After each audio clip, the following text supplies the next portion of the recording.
Welcome on into another edition of Between the Lines. I'm Tyler Trumbauer. And I'm Glenn Mann, and today we have all of our usual BTL staples coming at you right here on BTL. And I'll be going inside the locker room with Kutztown's Rugby Club.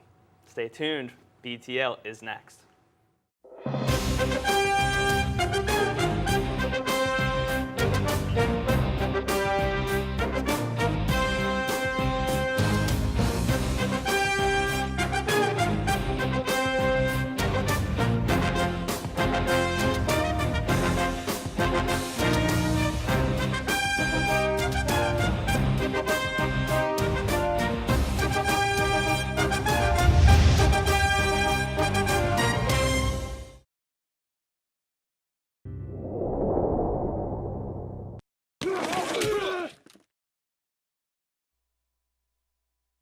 Welcome back to Between the Lines and welcome inside the locker room. I'm Tyler Trumbauer, joined this week by members of the Kutztown Rugby Club, fresh off their Sevens tournament this past Saturday right here on campus, if you didn't check that out. And joining us today, we have head coach Jones, we have Jackson in the back, and then we have Joe up front. Guys, appreciate the time today and coming on and talking to us about your season, and which is still in the midst and continuing in the next few weeks. So first, let's kind of summarize, Coach, this season. In your thoughts, how do you feel the team has done this year? How has the season gone? Well, the season's going very well. The team's 25-0, so we have really no complaints. But at the moment, but the best thing about all that statement is that I think this is the fastest, most athletic team we've ever had. Certainly. Did you feel that coming into this season with those attributes of fast and athletic that you could have an unblemished record this deep in the season? Yeah, we did. Yeah, we absolutely did. Yeah. For the player perspective, how did you guys feel coming into this season, knowing that you guys had the skill set, the talent, and knowing what your competition would be? Did you feel you'd be at this spot in time?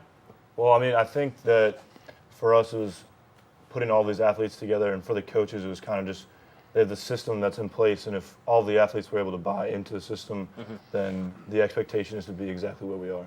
Certainly, and Jackson, I mean, from your perspective coming into this year, and really kind of more focused on the Sevens tournament, did you guys feel that was really the point where you were like, we're better than a lot of these teams around here. We can compete with teams, and we might be one of the best teams Kutztown's had in quite a while. Yeah, definitely. I mean, like Joe said, and Coach, we have a lot of athletes and a lot of playmakers and a lot of older guys with a lot of experience. So, if we really just buy in, we train all the time, and just put all that together and just take it out on the field, it works really well. Certainly, Joe, for you, I mean, obviously, from the Carolinas, both of you north and south, and coming all the way up here to Kutztown, I mean, what drew you to come here and to play rugby here and be a part of this club team? Well, for me it was kind of just the blue collar kind of go to work. What Doc always says is go to work every day, and he's kind of emphasized it a little bit more rather than just going through the motions of going to work. You've got to love what you do, and I mean, for me we practice every night of the week except for Fridays, and it's always just kind of going out every night and trying to build on what we've learned previously. And we've kind of have these different levels of building throughout the season. And to me, it was just kind of, they compete at a national level. They compete for a national championship almost every year. And to be a part of it is pretty amazing. Certainly, Coach, for you, what's that like going up and trying to get players to come to Kutztown when there's a lot of other nationally known and more widely popular schools that offer the same programs? Well, widely popular in other elements, but not in rugby. Kutztown is one of the most popular, well-known rugby schools in America. We've played in the National Sevens tournament 4 years in a row, finished fourth, second, and third, losing to Cal and UCLA. So that's the national level we play on. So that attracts players. It's really not difficult to bring them here, other than that we don't offer athletic scholarships. Right. Okay. So, guys, for your team overall, and you guys obviously were attracted to Kutztown, came here, decided that. What about some other players or someone that is a prospective college student or someone that's maybe already a freshman or something that you could potentially would be interested in becoming a part of the club team? Jackson, you want to take that one maybe, or Joe? I mean, just kind of what do you feel that these players? Or what do you think would draw players, or what players need to do to come and try to be, a part of Kutztown rugby? Drawing players here, I definitely say the success of our program. You know, that obviously stood out to me. I really felt like there was no ceiling to how successful we can be as a team and individually here at KU. And as far as freshmen coming in, I'd just say the one thing I took from it in our first meeting was just put your head down and work hard. You know, do what you're told. And, you know, I definitely did that, and it'll get you a long way. Joe, for the sevens tournament, what was the game plan coming in this past Saturday? And obviously you had 4 teams in it. Obviously 2 in the championship, which was a nice way to end the day. But what was kind of the mindset going into that day, knowing the weather could be a factor as well? Well, one of the things that we've kind of worked throughout the season is, I mean, we practice in the rain most of the time. And one of the things that we always talk about is that we're the constant variable, the team. And so we can't control the weather or the referees. And so for us as a team, it's always about just kind of going out, sticking to the plan, and making the adjustments that we need to do to be successful if, for whatever reason, the weather is bad or the refereeing is poor, and just kind of continuing to be the constant variable throughout the season. Certainly, Coach, for you, how do you feel going forward now with this team? As you mentioned, 25-0, but as you mentioned, you got the CRCs coming up. You've been on that national stage before, top 5 finishes those years. What needs to happen this year to make sure you're at that same level and, you know, maybe come out on top? Well, we're at the same level, and maybe even a little bit further along at this point in the season than we have in the past. But when you get to the national level and everybody's as skilled and talented as you are, then it's pretty much you know, hit and miss thing, and we'll just go there and do the best we can and hope that the game we lose, if we lose, is not in the finals, because no one remembers 25-0. They only remember the national finals. So that's the important thing. Jackson, for you from that player perspective, coming into this knowing that you've had all that success in so far this season, as Coach said, that record's going to be long forgotten once you get to that national level. From the players, what are you guys doing now to prepare and get yourselves ready to be on the national stage and make sure that you are playing when it all counts right at the end? Yeah, I'd say that when we get there, it's a lot of mental and emotional, just as a team. So throughout the season, we're doing that, just making sure we're on the right track, focus for what we've got to accomplish in the end. Because like Coach said, there will be teams there just as physical and athletic as we are. So we have to be, you know, one step ahead of them mentally. Right, and for you guys, how does the training change at all? Does it kind of, or does it still every day, as you say, you go to work, and is it the same work you're doing, or is there kind of a different mindset knowing that the level of competition you're facing might be heightened?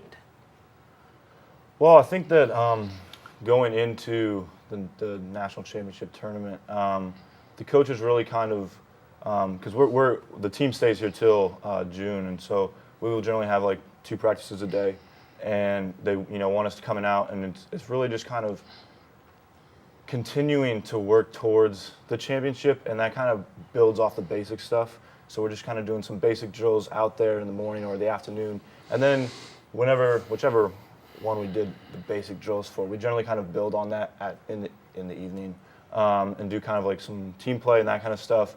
And I mean, overall, we kind of do other events outside of training as well, and so it just kind of brings the group even closer than they already are, which they're pretty close as of right now. So you're going to work, and then you'll be going to work twice a day after these finals are over to prepare. Yep. So you've got to do what it takes to be at the top when it's all said and done, and guys will be rooting for you as you continue on after this academic year and going into the national sevens tournament. So best of luck, guys, and congrats on the great season, and we appreciate your time today on BTL. That's the Kutztown rugby team. Stay tuned to what they're doing here as the semester wraps up and going on into the CRCs in the national tournament. And you just got to turn on NBC Sports, and they'll be right there for you when it's all said and done like they were in the past. For I'm Tyler Trumbauer. We're inside the locker room. Stay tuned. More BTL after this.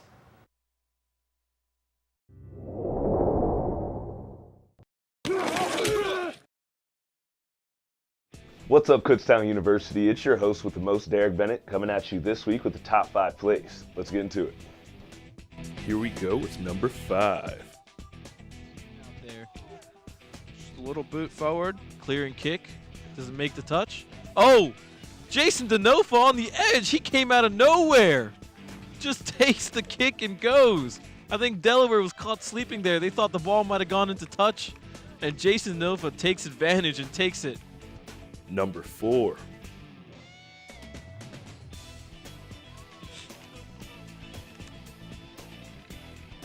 Coming to the right. Oh, great move.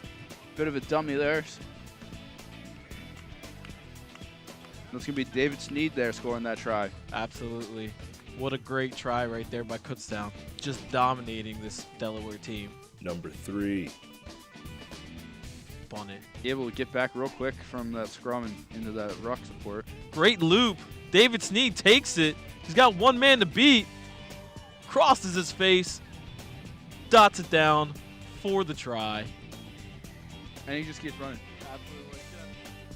Number 2.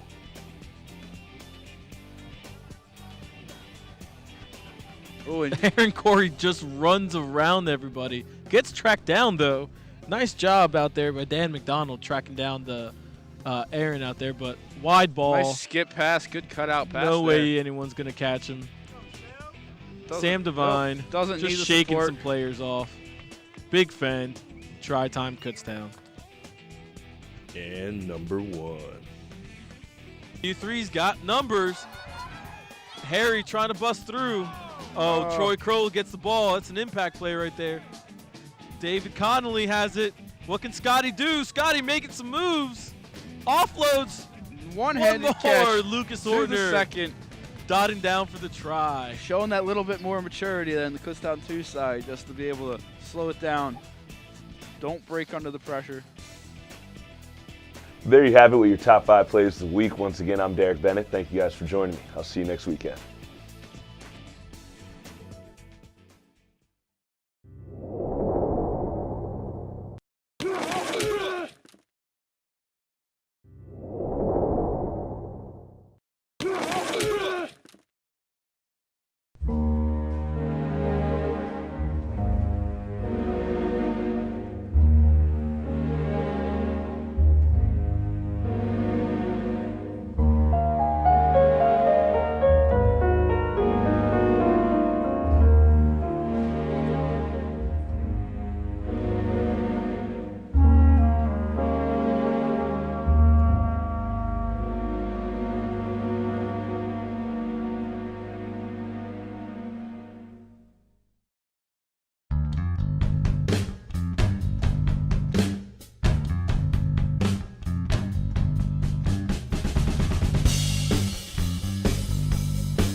Vince.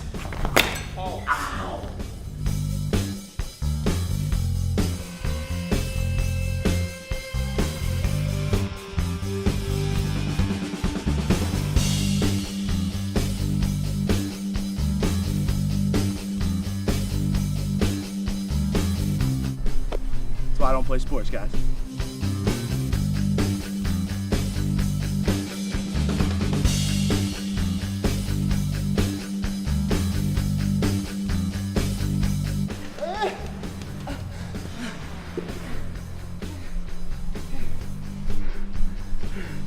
Oh my God. It's over. Is it over? This is why I don't do cardio.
Holy Oh my God.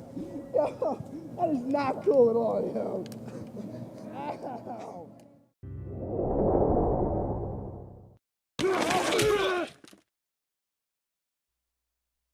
Welcome back to Between the Lines. It's time to look back at what transpired these last few days for the KU Golden Bears in Weekend Update. That's Glenn Mann. I'm Tyler Trumbauer. We'll start things off with a team, Glenn, that already has their sights set on the postseason, and that's the Kutztown softball team, 27-12 overall, 10-2 in the PSAC. Dropped a non-conference doubleheader last week, but bounced back with a sweep of the East Stroudsburg Warriors, which clinched a PSAC playoff berth for the Golden Bears. For sure, Tyler. Before that high that they came up to for sweeping ESU, making the playoffs, they came back down to earth a little bit as they lost to Wilmington 3-2 and then 3-0. But like we said, bounced back to beat ESU and to clinch that spot in the PSAC playoffs.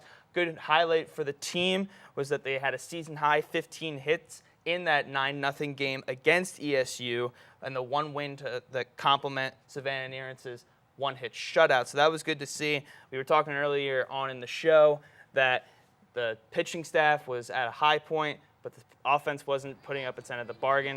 So this is a good sign to see that everything's kind of coming together right at the same time for the Golden Bears as playoffs approach. Certainly, and they faced ESU on Sunday after rain postponed that, so they moved the Chestnut Hill non-action off the schedule for now to make sure they got in the PSAC slate. And they will continue on that conference schedule this week, visiting the Golden Rams of Westchester on Friday, and then return home on Saturday for Senior Day, where Millersville faces Kutztown at 1 p.m. and 3 p.m. Go out and root on the Golden Bears. Moving on to the women's lacrosse team, 7-8 overall, 3-7 in the PSAC. Just one match last week for the ladies, and it was against the nationally ranked foe. Absolutely, Tyler. The team fell to the number 19th ranked Indiana University of Pennsylvania. Good tongue twister for you there. On their senior day, the Golden Bears trailed just 5-4 at the break, but unfortunately they faltered in the second half. Sarah Gabriel and Lauren Schmidt each put up 2 goals for Kutztown. Both of them have been on a tear this season. Plenty of records were also broken.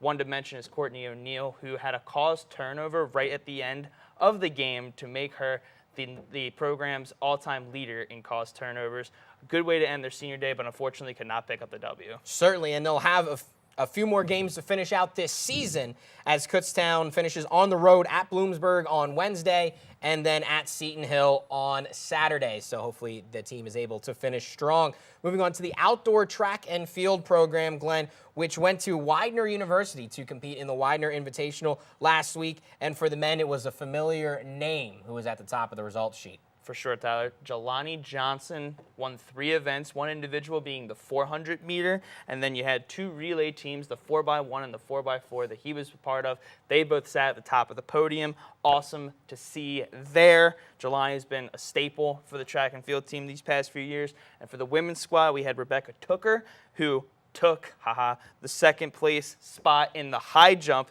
and Ashley Petra earned a 3rd place finish in the hammer throw. Good stuff all around for both teams. Yeah, good to see the track and field team doing well on the field side of it. We end up normally talking about the track side of it, but good to see those ladies have good showings as well. The team's going to split up again a little bit this week, Glenn, as plenty of the athletes will be going down to the historic Penn Relays. Good luck with the traffic down there at the NFL Draft as well. Crazy. And others will be heading to Shippensburg University on Saturday for the Paul Kaiser Classic, hosted by Ship University. Moving on to the men's tennis team and the courts, 3-13 overall, 2-3 in the conference is the men's tennis team. And we talked about the softball team going to the PSAC playoffs. The men's tennis team was already there. But before they went to postseason action, they defeated Shepherd 5-2 in its regular season finale back on April 19th, secured the 4th seed in the PSAC men's tennis tournament up at Bloomsburg, but they ran into the buzzsaw known as the Edinburgh Fighting Scots. Your former alma mater, right? Well, it's not an alma mater if you don't graduate. I wanted to be here. It was a good day to be golden. That's fair enough. But yes, Kutztown fell to Edinburgh 5-0, which ended its 2016-17 season. Fortunately ended on a sour note, but overall, some nice improvement towards the end of the season. It was good to see them fight back after a rough start. Edinburgh won the last 3 straight PSAC titles, were upset by Mercyhurst for their first ever team title in men's tennis. Oh, wow. Interesting battle up there. Moving on to the women's golf team. Actually, one last note on the men's tennis team. All of those players return.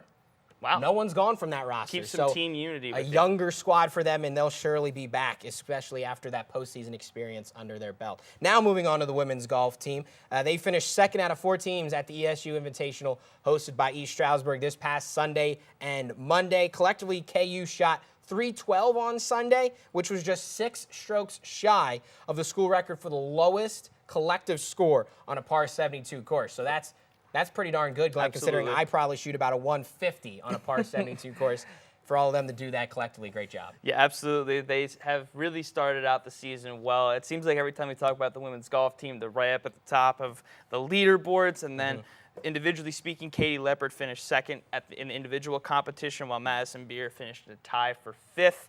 Her senior campaign is looking really good. Right, and it's actually come to a close, and that's going to be it now with that last competition. And she finishes with the second best individual average score in KU program history. So great job by Beer and for all of the golfers on a great 2016-17 campaign. For sure. To the baseball team, 15-25 overall, 4-16 ledger in the PSAC. The team went 2-3 last week, so improvement from the past few weeks. And it was a interesting one with Mansfield and then a little non-conference action. But first, how about those Mounties? Well, going up against the Mounties, they won 9-8 in a 9-inning set, and then 2-1 on Friday. But then they bounced back by taking 1 of 2 from the Mounties. So overall, they went 1-3 against the Mountaineers. Good stuff there. And then the Golden Bears then defeated Albright College 6-5 in a non-conference game at First Energy Stadium this past Monday. In that victory against Albright, Kutztown was down 5-1, but came all the way back.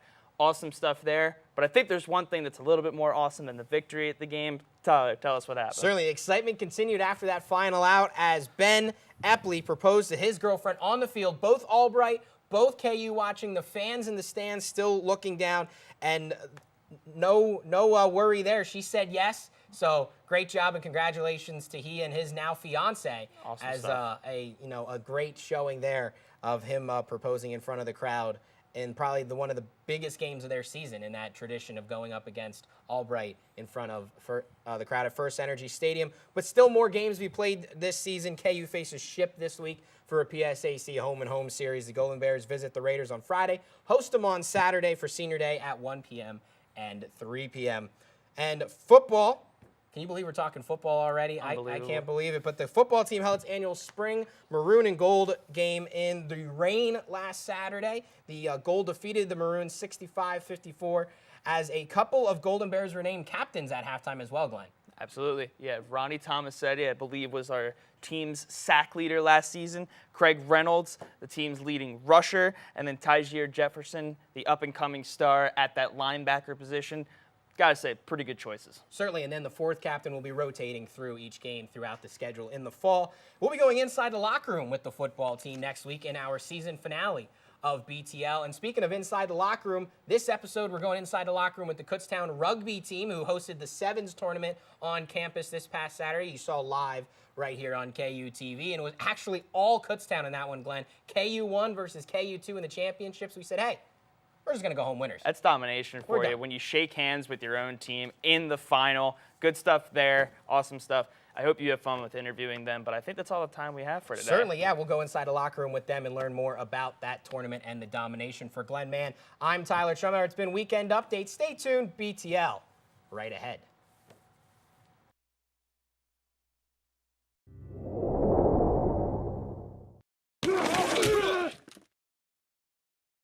Hi guys, welcome to Player of the Week. I'm Blaze Basile, alongside with Tyler Yonders. And for some reason, you guys think that we are athletic enough to be on Player of the Week. Woo! Honestly, I've been here for so long, I don't even know what year I am anymore. I'm graduating. I'm old. I have a major and a minor. This is my minor, electronic media. CTM. CTM, sorry. Sorry, Kara. Cinema, television, media. I like that name. That's catchy. I'm also that also. Sports management, my major. It's always a hassle. Yeah, it's ridiculous. It's You fun know, though. it's fun though. It's because fun. I go to a recording, like, set just knowing that Tyler's gonna get absolutely trashed and hurt, and it just makes my life so much easier and better. And you know, it gives me that push that I really need in the morning to wake up and go on a set, knowing that the chances of a ball getting hit in Tyler's face or a large human object is going to run over Tyler. Go ahead, you answer this. Favorite segment would be, Bring a lacrosse ball and throw it at your face. I don't know. I got like 6 options for this. For like lacrosse, we were doing the stunt with the lacrosse ball, and we had to do that like 100 times because Blaze kept missing and I kept moving. Field and track, yeah, that was fun. Let's talk about how bad that sucked. Field and track was fun. It was fun, but I am not in shape in whichever way. And No. Thanks for tuning in to this week's edition of Between the Lines. Once again, we'd like to thank all of our guests for helping us out this week. To stay up to date on all the latest news and scores, be sure to visit KUBears.com, like Between the Lines on Facebook, and follow at KUTV Sports to stay up to date on all the latest scores and game broadcast information. Be sure to tune in next week as I'll be going inside the locker room with the Kutztown football team. For Glenn Mann, I'm Tyler Trumbauer, reminding you that on Outside the Lines, you only get the scores, but on Between the Lines, we get you inside the locker room.